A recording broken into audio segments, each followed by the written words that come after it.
नहीं, मेरा कहना ये है कि टीएमसी पार्टी के जो एमपीज़ हैं वो लोकसभा राज्यसभा में बड़ी बड़ी बातें करते हैं फ्रीडम ऑफ एक्सप्रेशन की, कॉन्स्टिट्यूशन की, डिसेंट के बारे में, मगर इनका ये दो चेहरे हैं उनके।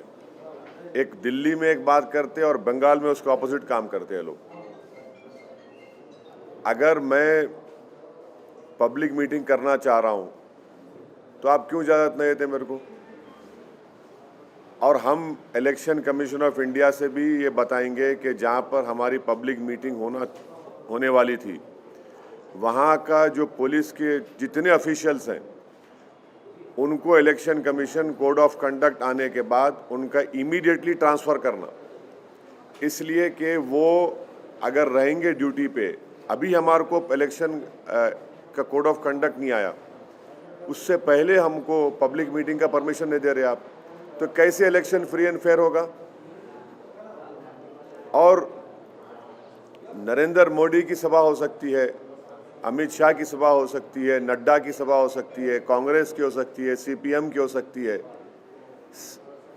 दूसरे फॉरवर्ड ब्लॉक के पार्टीज की हो सकती है, टीएमसी हम क्यों नहीं कर सकते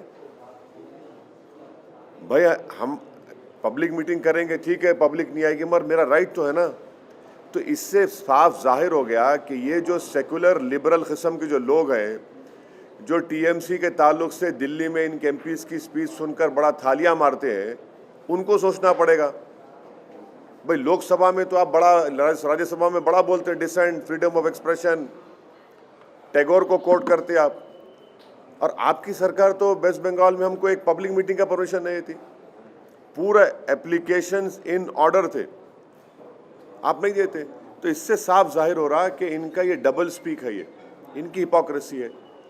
यकीनन हम टीएमसी, बीजेपी, सीपीएम, कांग्रेस सबके खिलाफ बोलेंगे हम।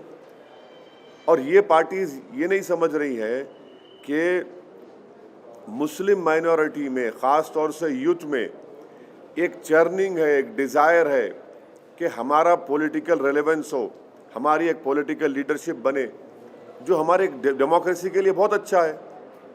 हमारी डेमोक्रेसी मजबूत होगी अगर यूथ अगर आकर डेमोक्रेसी में पार्टिसिपेट करेगा, तो उसके लिए बहुत अच्छा होगा। ये अनफॉर्चुनेट है कि टीएमसी गवर्नमेंट हमारे को परमिशन नहीं दे रही है, बड़ा अनफॉर्चुनेट है ये। इलेक्शन हम जीतेंगे, हारेंगे, आप जीतेंगे तो लगा हुआ है, मगर हमारा व्यू पॉइंट रखने के आप हमारे को नहीं दे रहे इजाज़त। ये कौन सी डेमोक्रेसी की फिर बात कर रहे हैं आप? हमको तो मौका मिलना चाहिए ना हमारी बात रखने का। मैं गुजरात में जाकर Narendra Modi, prime minister, Amit Shah, BJP आर के खिलाफ बोल सकता हूँ, तो बंगाल में नहीं जा सकता मैं? नहीं, सवाल देखिए, वो सवाल वो नहीं है, एक लार्जर क्वेश्चन रेस कर रहा हूँ मैं। लार्जर क्वेश्चन ये है कि डेमोक्रेसी में मुझे अपनी बात रखने का पूरा इख्तियार हासिल है, संविधान मेरे को दिया है। आप कैसा रोकेंगे उसको? किस बात पे रोकेंगे मेरे को आप? हमारा हर एप्लीकेशन, हर चीज़ उनको हम लिख कर दिए, पूरा इन ऑर्डर है, आप देते नहीं परमिशन। फिर टीएमसी क्यों रोती दिल्ली को आकर? फिर टीएमसी को रोने की क्या जरूरत है? फिर हमारे को मौका दीजिए, हमारे को परमिशन दीजिए। और वो पुलिस ऑफिशियल्स अगर रहेंगे इलेक्शन कैंपेन के दौरान में, तो वो तो फ्री एंड फेयर नहीं रहेंगे। सर, आपका जो गठबंधन की बातचीत चल रही थी, उसमें तमाम तरह के हर्डल्स आ गए। क्या आपको लगता है कि आपके जो अपोनेंट हैं उनकी साजिश है? देखिए, अब्बास सिद्दीकी साहब, जिनकी मैं बड़ी इज्जत करता हूं और करता रहूँगा, वो हैदराबाद को आए थे, अपने भाई नौशाद के साथ मेरे से मुलाकात किए।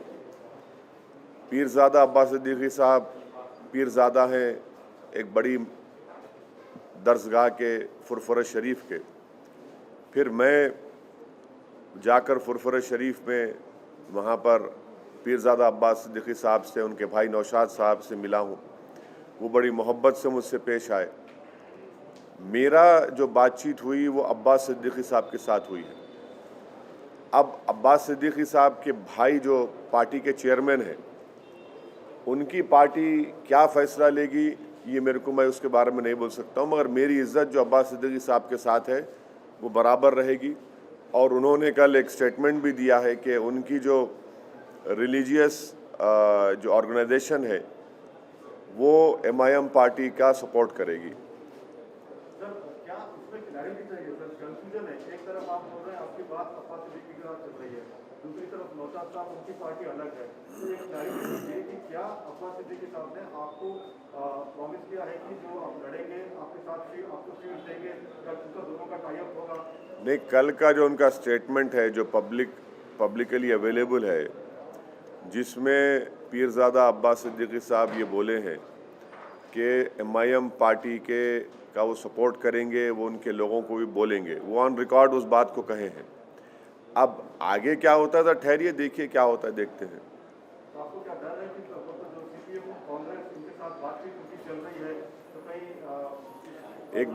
एक बात सुनिए, कहाँ है वोट कांग्रेस का CPM का? अगर कांग्रेस का CPM का वोट होता तो बीजेपी 18 पार्लियामेंट सीट जीत पाती। CPM कांग्रेस का वोट कहाँ है? ये तो पूरा भाग गया है बीजेपी में। और अगर ये अच्छे होते तो बीजेपी जीतती थी वहाँ पर। तो जहाँ पर TMC रिस्पॉन्सिबल है बीजेपी के विरोध के लिए, वहीं पर कांग्रेस CPM भी रिस्पॉन्सिबल है। और कांग्रेस पार्टी का तो माशाल्लाह आप देख लिए गुजरात में क्या हुआ, कुछ नहीं रहा। सियासत की ज़मीन तो साफ हो गई तो इसलिए पानी में कूद जा रहे हैं। नहीं, मैं किसी का नाम नहीं ले रहा हूँ भाई। सियासत की ज़मीन जब साफ हो जाती है तो ज़मीन मिल नहीं रही आपको, तो आप पानी में कूद जा रहे हैं। कूदिए पानी में, डूबेंगे वहाँ भी, यहाँ भी डूब गए ज़मीन पे, पानी में भी डूबेंगे आप। वो ठीक है, वो क्या क्या करते कर लीजिए, उनका ज़ाती फेल है। मगर कांग्रेस का कहाँ है? कांग्रेस का वोट कहाँ है भाई? अहमदाबाद जैसी सरजमीन पर सिर्फ 20 दिन के कैंपेन में हम लोग 7 सीट जीतते हैं, और जो 15 सीट हारे वहाँ पर सब्सटेंशियल नंबर ऑफ वोट्स हम लोग लिए। वो तमाम के तमाम लोग बोलते कांग्रेस का बड़ा गढ़ है। हम बोले ठीक है, हम गढ़ में जाके हम लड़ते, हर एक के गढ़ में जाते हम दंगल में गए, जीते वहाँ पर। और मैं शुक्रगुजार हूँ अहमदाबाद के तमाम वोटर्स का, वहाँ के हमारे साबिर साहब का, पार्टी के प्रेसिडेंट का, भट्टी साहब का, उनकी पूरी टीम का, साबिर साहब के, और हम लोग जीते वहाँ पर। तो कांग्रेस का वोट कहाँ है? किधर है? कौन सी दुनिया में है? कहाँ है कांग्रेस का वोटर? CPM लेफ्ट फ्रंट कहाँ है? किधर है? अब खाली CPM कहीं रेलेवेंट है, वो केरला में है, वो मानते उस बात को, और हो सकता है कि वहाँ पर टफ मुकाबला देंगे वो, मगर दूसरी जगह कहाँ है CPM है? कोशिश कर रहे हैं ना सर, CPM कांग्रेस अब्बास सिद्दीकी के साथ बात कर रहे हैं। अब वो देखिए, अब मैं अब्बास सिद्दीकी साहब की इज्जत करता हूँ और करता रहूँगा। उनका स्टेटमेंट भी कल का अवेलेबल है। अब देखिए आगे क्या होता, फिर डिसाइड करेंगे। सर, राहुल गांधी ने ये स्टेटमेंट दिया है कि नॉर्थ में पॉलिटिक्स अलग होती है और साउथ में लोगों को इश्यूज में काफी इंटरेस्ट है, तो उसका देखिए मैडम, ये जो है ना, ये उनका स्टेटमेंट है, उनसे पूछिए आप। उनके पार्टी वाले भी तो यही कह रहे हैं कि ये इसका एक्सप्लेनेशन हम नहीं दे सकते, सिर्फ राहुल गांधी को भी दे। हाँ, तो असदुद्दीन ओवैसी कैसे देंगे जब उनकी पार्टी नहीं समझ सक रही? उनको मैं कैसे समझूंगा उनको? भाई उनकी पार्टी में रहने वाले उसका एक्सप्लेनेशन नहीं दे रहे तो क्या ओवैसी देगा? कहाँ का देगा वो?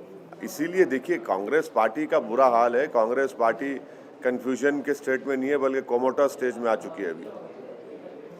तो ना फिर आप अमित शाह को क्यों दे रहे परमिशन, फिर बीजेपी को क्यों दे रहे? हमको भी दो परमिशन। आप परमिशन नहीं देने क्यों नहीं दे रहे? आप, मेरे को अपनी बात रखने का हक, इख्तियार हासिल है। बीजेपी को भी मतलब सर ये इस पे कैसा आप रिएक्ट करेंगे? मतलब आपको नहीं, एक बात सुनिए, अगर मैं अपनी बात नहीं रख सकता हूँ डेमोक्रेसी में, मेरे को इख्तियार हासिल है, मैं अपोज करूंगा, सबको अपोज करूंगा। मैं TMC को करूंगा, BJP को करूंगा, CPM को करूंगा, कांग्रेस को करूंगा। I will definitely go, but the question that has been asked to me is about the not giving of permission to MIM party to hold a public meeting in Mitia Burj. मतलब sir यही reason बताया जरा, आप BJP को proxy काम कर रहे हैं इसलिए आपको रैलीज नहीं, मतलब ये जब गोधरा हो रहा था, ममता बनर्जी कहाँ बैठे थे? जब गुजरात में फसाद हुआ, ममता बनर्जी कहाँ बैठे थे? 18 सीट लोकसभा बीजेपी जीती, मैं लड़ा भी नहीं, मैं जिम्मेदार हूँ। देखिए लार्जर क्वेश्चन क्या है कि आपको कैसा राइट है, आप रोक कैसा सकते हैं मेरे को? आप वहाँ पे 144 भी नहीं है, वहाँ पे कोई गड़बड़ नहीं है, वहाँ पे सब पार्टीज के रैलीज हो रहे, लेफ्ट की रैलीज हो रही, कांग्रेस के हो रहे, बीजेपी का हो रहा, टीएमसी का हो रहा, मेरा क्यों नहीं हो सकता भाई, मेरी पार्टी का? बीजेपी को आज परमिशन नहीं मिली है रैली करने की, और वो लोग कह रहे हैं कि वो कोर्ट जाएंगे। खैर वो बीजेपी की तरफ से बोलेंगे, मैं कैसे बोलूँगा? गुजरात में जीतना आपके लिए कितना पार्टी के लिए कितना इम्पोर्टेंट है, क्योंकि 15 दिन का कैंपेन किए, तो क्या वो इतनी नजर आती है गुजरात में? अरे भाई यहाँ म्यूनसिपल इलेक्शन हुआ तो होम मिनिस्टर आ गए, पूरे यूनियन मिनिस्टर आकर कैंपेन करे, मैं नहीं जा सकता हूँ क्या? जाना चाहिए ना। डेमोक्रेसी को मजबूत करना है, पार्टी को मजबूत करना है, और कम टाइम में ये बहुत अच्छा वर्डिक्ट है। यकीनन हमसे थोड़े बहुत अनइंटेंशनल गलतियां भी हुई, वहाँ पर ऑर्गेनाइजेशन नहीं था बिल्कुल। अब इस पे वर्क करेंगे। इसको हमारे जो कॉरपोरेटर्स जीते, मैं उनसे मीटिंग किया, जो हारे उनसे मीटिंग किया, उनको बोला कि भाई आप जीत हार तो लगी हुई है, काम करिए, ऑर्गेनाइजेशन को मजबूत करिए, पब्लिक के इश्यूज़ को सॉल्व करिए, और आप डिफरेंस दिखाइए MIM के कॉरपोरेटर्स में और कांग्रेस के कॉरपोरेटर्स में, पॉजिटिव तरीके से डिफरेंस दिखाइए, और हम लोग आगे बढ़ते रहेंगे। हमारा वहाँ पे छोटू भाई वसावा के भारतीय ट्राइबल पार्टी से अलायंस है, वो कंटिन्यू रहेगा, उससे भी हमको बहुत फ़ायदा हुआ, और आगे जाएंगे हम असेंबली के इलेक्शन तक जाएंगे, असेंबली इलेक्शन भी लड़ेंगे छोटू भाई वसावा की पार्टी के साथ, और आप देखेंगे कि ये और हम लोग स्ट्रेंथन होंगे वहाँ पर। 28 तारीख को भी इलेक्शन है, मोडासा में हमारे कैंडिडेट है, भरूच में है, गोधरा में है, और मुझे उम्मीद है कि इंशाल्लाह वहाँ की आवाम मजलिस इत्तेहादुल मुस्लिमीन की ना सिर्फ तायीद करेगी, बल्कि अपने दुआओं से वहाँ पे अपने वोट के ज़रिए से हमारे पार्टी को कामयाब भी करेंगे वहाँ पर। कांग्रेस का जो वोट बैंक था, तो आप समझते हैं कि वो जो है कमाई लेने में कामयाब हुई गुजरात में? देखिए वहाँ पर एक बहुत बड़ा पॉलिटिकल वैक्यूम है, और मुझे यकीन है कि MIM और छोटू भाई वसावा साहब की BTV पार्टी की उनकी लीडरशिप में हम उस वैक्यूम को फिल करने की कोशिश करेंगे। ये एक बहुत बड़ा चैलेंज भी है, मगर हमारा प्राइमरी पॉलिटिकल ऑब्जेक्टिव भी है कि उस पॉलिटिकल वैक्यूम को हम फिल करेंगे और आगे बढ़ेंगे। राहुल गांधी ने पिछले दिनों एक स्टेटमेंट दिया था, नॉर्थ साइड जो है कि साउथ के लोग ज़्यादा पॉलिटिकली जो है एक्टिव है नॉर्थ का, स्टेटमेंट को आप कैसे देखते हैं सर? नहीं, अमेठी हार गए सो गम है शायद उनको, तकलीफ़ है, पेट में दर्द अभी भी है कि ख़ानदानी विरासत में जो चीज़ मिली वो उनके हाथ से निकल गई, तो शायद वो बेचारे दिल की बात ज़बान पे आ ही गई। अगर वो जीत जाते तो शायद ये बात नहीं करते। अब हमको आप बोलते कि हम डिवाइसिव हैं, हम लड़ाते भाषण के ज़रिए से, अब आप लोग तो पूरे खामोश बैठे हैं। ये जनियाधारों की कॉन्स्पिरेसी है कि उनमें से कोई बोले तो सब खामोश, और हम बोले तो आसमान सर पे उठा लेते आप। ये तो ठीक नहीं है साहब। जाएंगे मैडम, बंगाल बराबर जाएंगे, वहाँ पर लड़ेंगे, मुकाबला करेंगे। हमारी टीम वहाँ पर काम कर रही है और अच्छी तरीके से ग्राउंड पर काम कर रही है। और देखिए आगे हम बढ़ते हैं, कैंडिडेट्स की जो कॉन्स्टिट्यूंसीज भी आइडेंटिफाई करें, वो एक लिस्ट हम हमारे नौशाद साहब और पीरज़ादा अब्बास साहब को भी हमारे पार्टी के लोग दिए हैं, वो कॉन्स्टिट्यूंसीज की लिस्ट उनको दिए हैं। आगे देखिए क्या होता है। महाराष्ट्र में इसी करे थे गलती कांग्रेस पार्टी। इसी सवाल में पूछना है सर, क्या आप कोई लीगल बात अपनाएंगे, क्योंकि इस तरह से आपको अगर रोका जा रहा है तो आप कौन सा रास्ता? नहीं, देखिए हम तो जहां एप्लीकेशन दे रहे वहाँ के पुलिस के ऑफिशियल से हम अर्नेस्ट रिक्वेस्ट कर रहे कि आप प्लीज़ हमको मौका दीजिए, क्योंकि जब कोड ऑफ कंडक्ट आ जाएगा, आपका ये हमारा एप्लीकेशन एक्सेप्ट नहीं करना और एक्सेप्ट करके परमिशन नहीं देना without any valid legal reason, we will definitely, you are compelling us to make an application to Election Commission of India that such and such police officer being at that post If he is there during election, the elections will not be free and fair, and that will be. We don't want that to happen. We want the local police administration to give us permission, because if you are not giving us permission, how can the election be free and fair? That is for the election commission to look into. कुछ वजह नहीं, खाली pillar to post फिराते हमारे को, वहाँ चले जाइए, आपका परमिशन हो गया, उधर जाइए। हम बोले भाई कागज़ तो दे दो हमारे को। अच्छा रिजेक्ट कर दो, आप नहीं दिए सो, वो भी नहीं करते। हम कल स्पीकर्स लगा रहे थे वेन्यू पर, आके पुलिस रुका दी, लेके चले गए।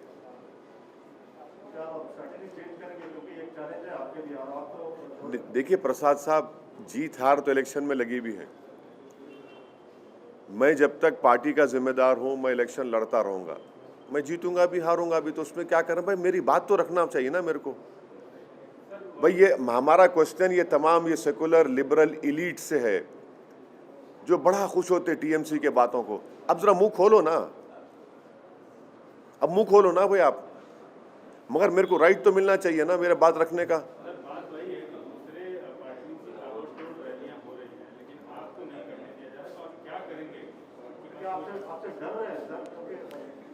अरे भाई डर रहे हैं या नहीं डर रहे हैं, सवाल वो नहीं है। सवाल ये है कि क्या ये डेमोक्रेसी के लिए अच्छा है? क्या हमेशा कोई पावर में रहने वाला है क्या? महाराष्ट्र में ऐसे ही कांग्रेस करती थी मेरे को, यूपी में भी अखिलेश यादव ऐसा ही करते थे मेरे को। आज कहाँ है महाराष्ट्र में कांग्रेस? नंबर 1 की पार्टी नंबर 3 हो गई। नंबर 1 की पार्टी थी महाराष्ट्र में, नंबर 3 हो गई आज। अखिलेश यादव ऐसे ही करते थे। हम जब 1 महीना पहले आजमगढ़ गया मैं, तो उसी टाइम पे मैं और अखिलेश यादव एक ही वक्त पे लैंड किए। तो ये ठीक नहीं है ना। देखिए, what goes around comes around. Power is not eternal. कोई ये नहीं बोल सकता कि मैं 100 साल तक प्रधानमंत्री रहूंगा या मुख्यमंत्री रहूंगा। सबको जाना है इस दिन। जनता है, जनता बादशाह है। बड़े बड़ों को मट्ठी चका दी जनता, इंदिरा गांधी को निकाल दी, राजीव गांधी को निकाल दी। ये जनता बड़े बड़े अटल बिहारी वाजपेयी को हरा दी। तो ये समझना चाहिए, ये डेमोक्रेसी में अगर ये लग रहा है कि कोई अपने स्टेट के पावर से या अपने एग्जीक्यूटिव पावर से सबको नहीं दबा सकते आप, नहीं दबा सकते आप। ये कहीं ना कहीं गिरेंगे वो लोग। ऑर्गेनाइजेशन स्ट्रेंथ, पब्लिक में रैपो, पब्लिक में पॉपुलैरिटी बहुत अच्छा है। ये एक इनर मोस्ट डिज़ायर है बंगाल में, स्पेशली मुस्लिम माइनॉरिटी में, यूथ में, कि हमारी आवाज़, हमारी पहचान, हमारी ताकत दिखना है। क्योंकि वो देख चुके हैं कि सीपीए लेफ्ट फ्रंट का 25 साल का उनका टेन्योर था, कुछ नहीं करे। टीएमसी भी है, उससे पहले कांग्रेस भी थी। तो वो लोग एक वायबल पॉलिटिकल अल्टरनेटिव देख रहे हैं। क्योंकि 18 सीट जब बीजेपी जीती, ये सब दिख रहा उनको कि भाई फिर हमारे वोट की वैल्यू क्या है। और फिर सोशो एजुकेशनल इकोनॉमिक स्टेटस जो मुस्लिम माइनॉरिटी का है, उस पर भी उनको तकलीफ है। तो ये समझ नहीं पा रहे हैं लोग। सीपीएम लेफ्ट का, कांग्रेस का तो कहाँ है वोट, कहाँ है उनका, किधर है वोट उनका? उनका वोट है ही नहीं। एक खंडेर खड़ा है जो देख के वो सोचे हाँ एक जमाने बड़ी आलीशान इमारत थी। वही हाल है उनका, सीपीएम का, कांग्रेस का वहाँ पर।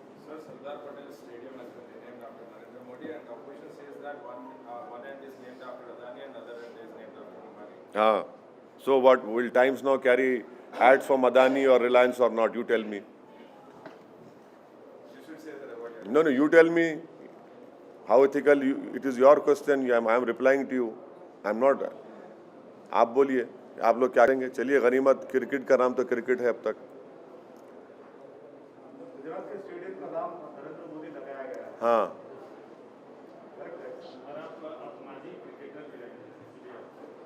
नहीं, ये डे एंड नाइट मैच हो रहा है ना। डे एंड नाइट मैच में ऐसा ही होता। नीतीश कुमार ने कहा है कि MIM is on the verge of breaking up. They are disintegrating in Bihar. बिल्ली के ख्वाब में छिछड़े होते। नीतीश कुमार को ये बात याद रखना चाहिए कि हमारी लड़ाई सीमांचल की इंसाफ की लड़ाई है। वो अकेले हमारी लड़ाई नहीं है, ना हमारे 5 बल्कि सीमांचल के पूरी जनता की लड़ाई हम लड़ रहे हैं। नीतीश कुमार खुद कमज़ोर हो चुके हैं, वो बीजेपी के बैसाखियों के सहारे पर मुख्यमंत्री बने बैठे हैं। हमको नीतीश कुमार से सिर्फ यही बोलना है कि आप सीमांचल से इंसाफ करिए, सीमांचल को स्पेशल स्टेटस दीजिए, पूर्णिया को बिहार का सेकंड कैपिटल बनाइए, पूर्णिया के एयरपोर्ट का काम करिए। सीमांचल में जब बारिश होती है तो ज़मीन के कटाव के लिए वहाँ बांध का इंतज़ाम कराइए, डैम बना जो करना है उसका कराइए। जो वहाँ पर डिग्री कॉलेजेस नहीं है उन डिग्री कॉलेजेस को खोलिए, एजुकेशन का इंतज़ाम करिए। हमारी लड़ाई सीमांचल की लड़ाई है। तो नीतीश कुमार से हम बहैसियत मुख्यमंत्री बोल रहे हैं, उनको करना चाहिए। और अगर नीतीश कुमार सीमांचल से इंसाफ नहीं करेंगे तो हम सीमांचल की जनता में हम जाकर खड़े हो जाएंगे और सीमांचल की जनता को लेकर हम प्रोटेस्ट करेंगे। क्या वजह बताई गई है उसमें और आपका क्या देखना? देखिए, आप थोड़ा देर से आए तिवारी साहब। मैं इस सवाल का जवाब दिया हूँ, वो ये है कि मैं ये मानता हूँ कि मेरे को परमिशन नहीं देना ये संविधान के लिए, डेमोक्रेसी के लिए बहुत अच्छी चीज़ नहीं है। और टीएमसी की सरकार जो एमआईएम पार्टी को पब्लिक मीटिंग नहीं करने का जो कोशिश कर रही है, हम सिर्फ उन सेकुलर लिबरल इलीट से ये पूछना चाह रहे हैं कि जो टीएमसी के एमपीज़ के भाषण पर दिल्ली में बड़े थालियां मारते हैं, अब थाली बजाइए। जो दिल्ली में टीएमसी के एमपीज़ लोकसभा में, राज्यसभा में बैठकर संविधान की, डिसेंट की, फ्रीडम ऑफ एक्सप्रेशन की, रविंद्रनाथ टैगोर को कोट करते हैं, आज उन्हीं की सरकार तो उल्टा काम करती है। मुझे अपनी बात रखने का इख्तियार क्यों नहीं है? जब अमित शाह, नरेंद्र मोदी प्रधानमंत्री, सीपीएम के, लेफ्ट फ्रंट के, कांग्रेस के सब लोग सभाएं कर, हम क्यों नहीं कर सकते?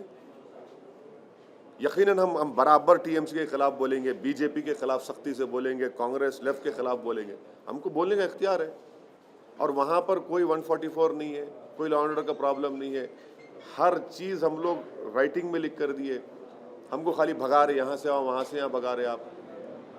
ये मजाक बना के रखे। और मैं बड़ा पूरी ह्यूमिलिटी के साथ उन पुलिस के ऑफिसरों से रिक्वेस्ट कर रहा हूँ कि ऐसा मत करिए आप ऐसा करेंगे तो कल कोड ऑफ कंडक्ट आएगा तो हम लिख कर देंगे इलेक्शन कमीशन ऑफ इंडिया को कि अगर आप वहाँ पर रहेंगे तो इलेक्शन फ्री एंड फेयर नहीं होंगे। हमारे को बोलने का इख्तियार हासिल है, हमको बोलना चाहिए, हम बोलेंगे।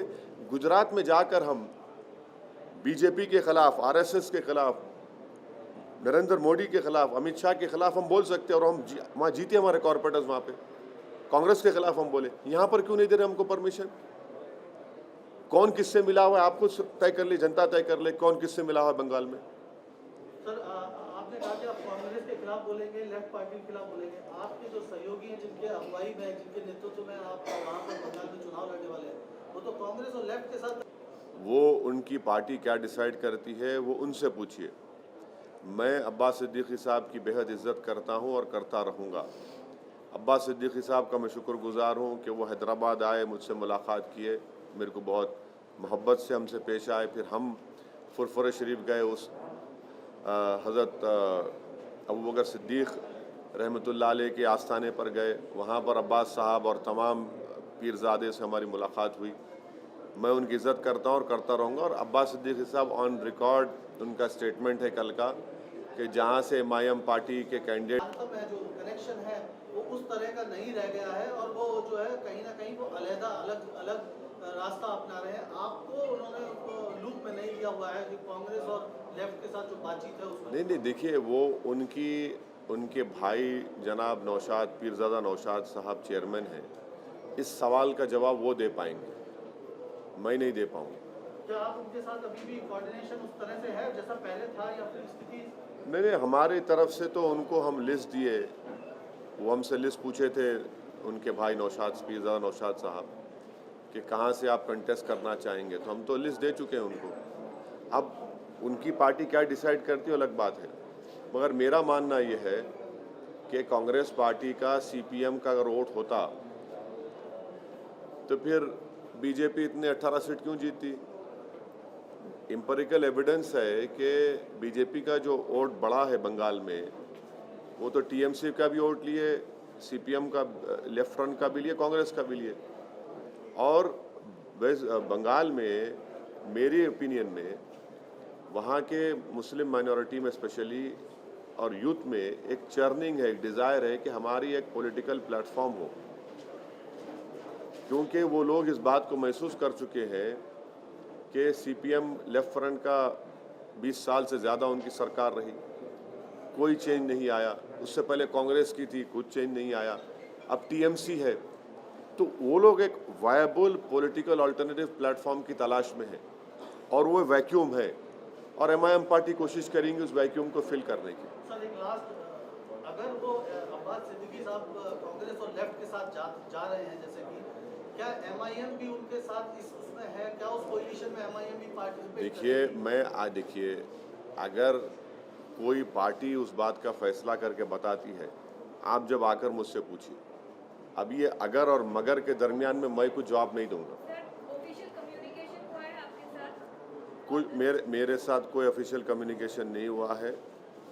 मैं ऑन रिकॉर्ड आपसे कह रहा हूँ कि जनाब पीरज़ादा नौशाद साहब को हमारी पार्टी की तरफ से वो असेंबली कॉन्स्टिट्यूंसीज़ की हम लिस्ट दे चुके हैं जहाँ पर हम इलेक्शन लड़ना चाहते हैं, वो लिस्ट उनके पास है।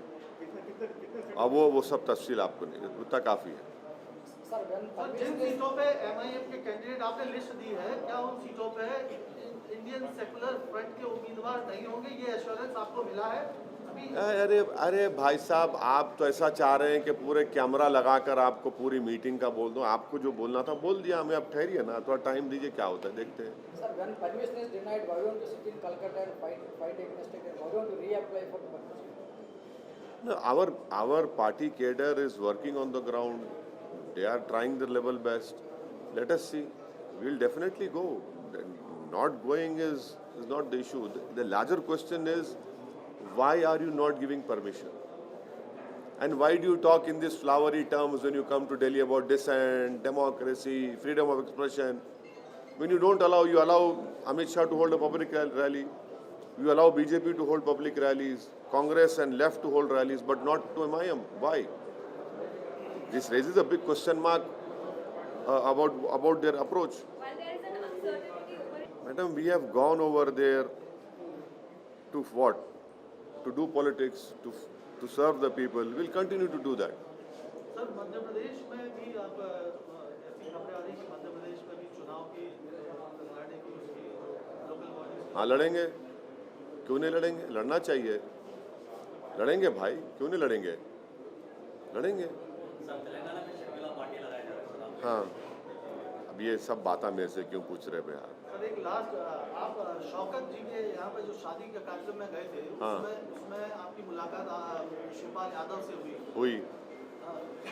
साथ में बैठ के खाना भी खाए, बताएंगे कि क्या साथ में बैठ के खाना भी खाए। शौकत की बेटी की शादी थी, खुशी का मौका था। उसमें आगे कुछ क्या किसी? हाँ जरूर, शिवपाल यादव ये खुशी के मौके आगे बढ़ते रहेंगे, उसमें क्या बात है? बुरी शिवपाल यादव के साथ क्या? मुलाकात करेंगे जाकर, बिल्कुल साथ रहेंगे, क्यों नहीं, क्या बात है उसमें? और आजम खान भी आपके साथ आते? भाई आजम खान साहब तो अभी वो परेशान हैं, अल्लाह उनकी परेशानियों को कम कर दे, अल्लाह उनकी तकालीफ से उनको छुटकारा दिला दे। वो अभी परेशान है, तो इस तरह का सवाल क्यों करते आप उनके बारे में?